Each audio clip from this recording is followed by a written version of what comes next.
you stop seeing results in the gym, or do you just hate the way your body looks? Here are my 3 rules for building an effective program to building the body of your dreams. Alright, I lost over 150 pounds and I've kept it off for 7+ years, and I have a lot of extra skin, but one of the things that I feel like has really helped me compared to most people in their weight loss journeys is that I have prioritized these 3 things over pretty much everything else. A lot of people, when they start out, they do a lot of high intensity interval training, a lot of cardio, they do a lot of crazy different movements. They just don't have they don't allow you to progress. So a lot of people, when they're going to like boot camps or big group classes, they kind of just get these like, jumping jacks, body weight exercises that don't allow for progression, like curtsy lunges, those things. You can't really like build those up. Or even squat thrusters, right? Squat thrusters are a really good one, but they don't have a lot of room for you to continue to grow, and so they tap out really easily. They're great for building endurance and cardiovascular health while building up some strength endurance, but not so good for building up like the actual muscle that you want to kind of help lift your body up and recomposition yourself so you don't look so saggy. Because when I lost 150 pounds here, I'll just show you. Like, I have a lot of extra skin on my body. I'm sorry, I'm standing on like a stool here. But you can see I have like a pretty solid amount of muscle. So I don't have like, because I used to have like gnarly man boobs, but I don't have like those man boobs anymore, and I can like actually see my abs, and my loose skin is picked up. Because when I lost weight, I hated the way I looked. I looked much better, I thought, or not, I looked better, but I was just more comfortable being a fat person than I was being like this like skinny person with like this extra meat bag skin. It was not a good look. So here are my 3 rules to build your body of your dreams. Number one is pick compound exercises, these are going to be they're going to be the most time efficient and effective exercises that you can do. So to give you an example, with a squat, you're going to be working the front of your legs, your quads, the back of your legs, your hamstrings, your butt or your glutes, and then also some of your calves. You're going to be also working your back and core, but those are going to be the primary movers in this exercise. So with 3 sets of 10, I can do 3 sets of 10 on a squat and hit all those muscle groups with a lot of weight much more effectively and efficiently than if I went in and I did leg extensions for 3 sets of 10, and then I did 3 sets of 10 on leg curls, and then I did 3 sets of 10 on glute kickbacks or back extensions. Like, I can do all those things with just one exercise. So I don't know about you, but I don't have time for that shit. And then number two, picking movements that allow for progressive overload. Basically, this is like the main principle of progress. The reason that most people stop seeing results when you go to these like boot camps and group classes is that they have a lot of exercises that don't allow for progressive overload. So like a squat thruster, right? I'm saying like good for endurance training, but like you can't really add a lot of weight to squat thrusters. They tap out like capacity wise really easily. Or curtsy lunges, you see girls, I know you girls are doing these, great for building up that side booty, but not really gonna allow you to build up, to continue making progress, because you'll reach like the maximum amount of weight you can do fairly quickly, and you won't be able to, like, the only way you're going to be able to make more progress is to just keep adding sets and reps, and that doesn't, like, at some point that becomes really obscene, or just like it's too much. You need to be doing 10 sets of 50, like that's going to take forever. And then the number 3 is picking movements with the largest amount of movement carryover. Like I say, curtsy lunges, great isolation movement. They're compound kind of, but they don't have a very good allotment of movement carryover. Whereas a squat has a high amount of movement carryover. a deadlift or a hinge has a high amount of movement carryover. Basically, you're doing a series of movements all in one. And so that way your body is learning how to do this movement.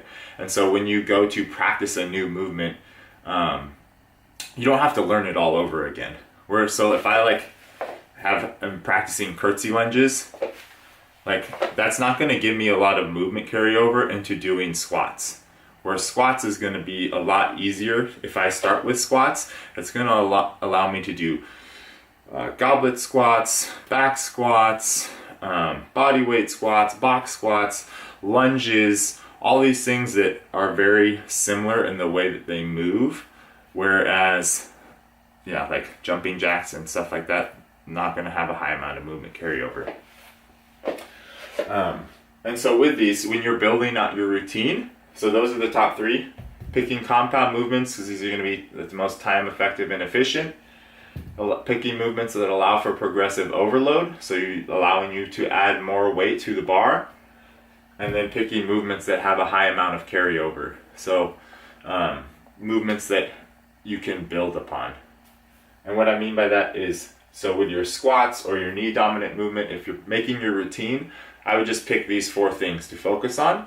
So pick one of your favorite squat movements, like a back squat with a barbell or a goblet squat, a deadlift or a hinge variant. So hinges are going to be like RDLs, anything where your hips are going back, right? Your primary bend is at the hip.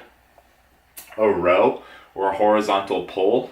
These ones are going to help build up your lats, and they allow again for more progressive overload. And then a horizontal push, right?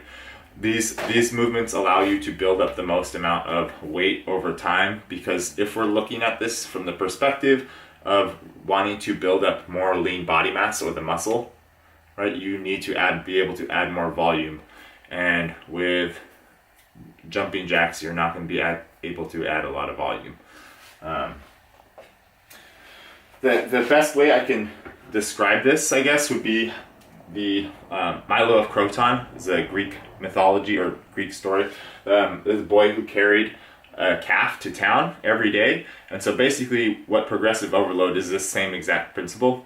So when Milo was a little boy, he took a calf and he would walk it to town every day, and as the calf grew bigger and started turning into a cow, right, it gains weight. But because he has been doing this every day, he also is growing with the calf or the baby cow until it turns into a full-grown cow and he's a grown man. This is essentially what progressive overload is, because if he were to just try and go from carrying this calf to carrying the cow, that'd be like a really big leap that probably wouldn't work out well for him.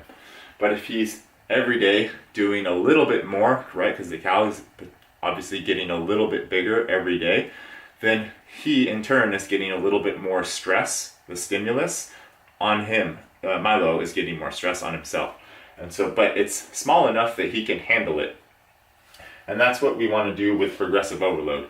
Because most people, including myself, when I started out in the gym, I would just go and smash weights and try and lift the most that I could every time and kill myself in the gym. But that doesn't really allow you to make progress. You will definitely get stronger, you definitely will see results, but at some point, it's gonna stop. And you won't be able to, you need a new strategy to keep making progress.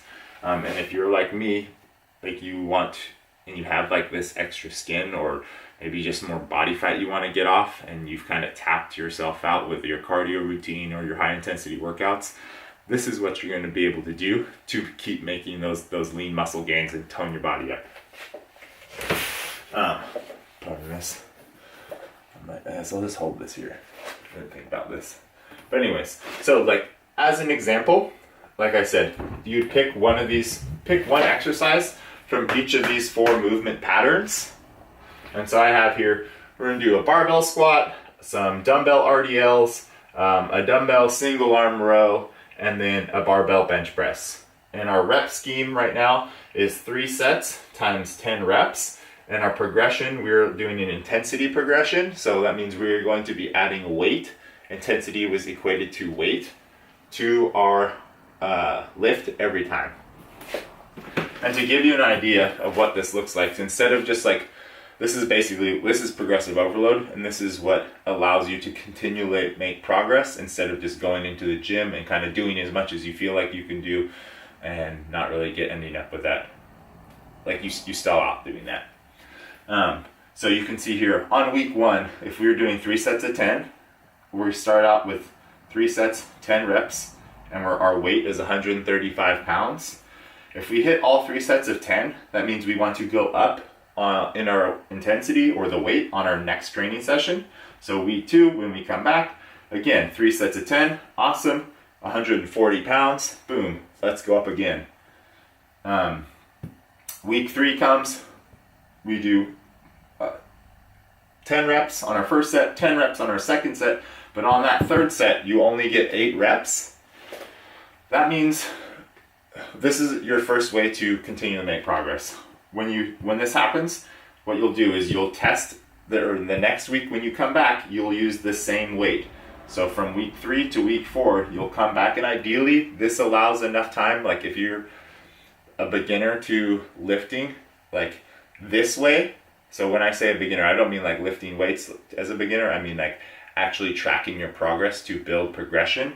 Then this would be considered a beginner. Week 4, you would come back 3, and ideally it would give your body enough time to rest, where you get 3 sets of 10 reps at 145 pounds. And so if you get your 3 sets of 10, then you move up. Week 5, 3 sets of 10 at 150.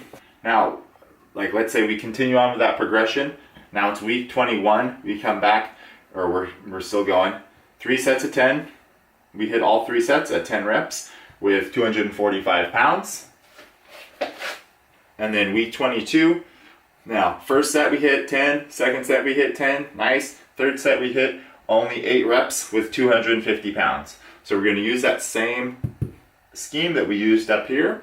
So we'll come back again next week with 250 pounds. So week 23, nice, first set of 10, nailed it. Second set of 10, got him.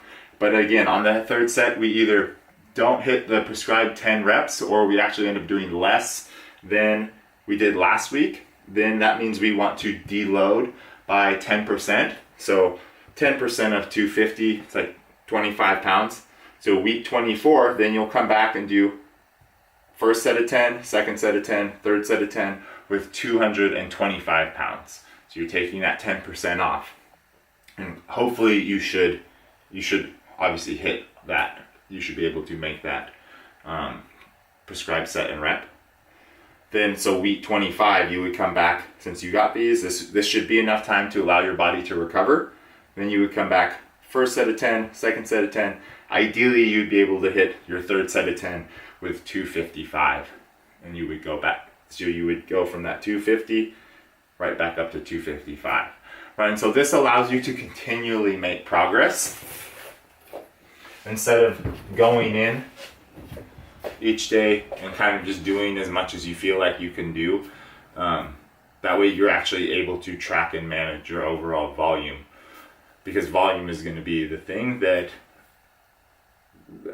the volume is how you're going to be able to manage your progress and build up the lean body mass. Because if you want to get rid of the loose skin or help improve your body composition, that's what you got to do, is you got to prioritize muscle hypertrophy.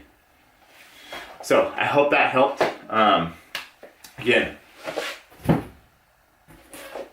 the top 3 things, or my 3 rules for building an effective program to build the body of your dreams is 1, pick compound exercises that are time efficient and effective.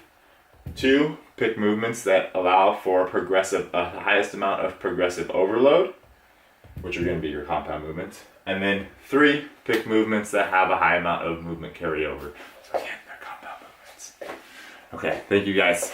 I hope that helped. Let me know if you have any questions.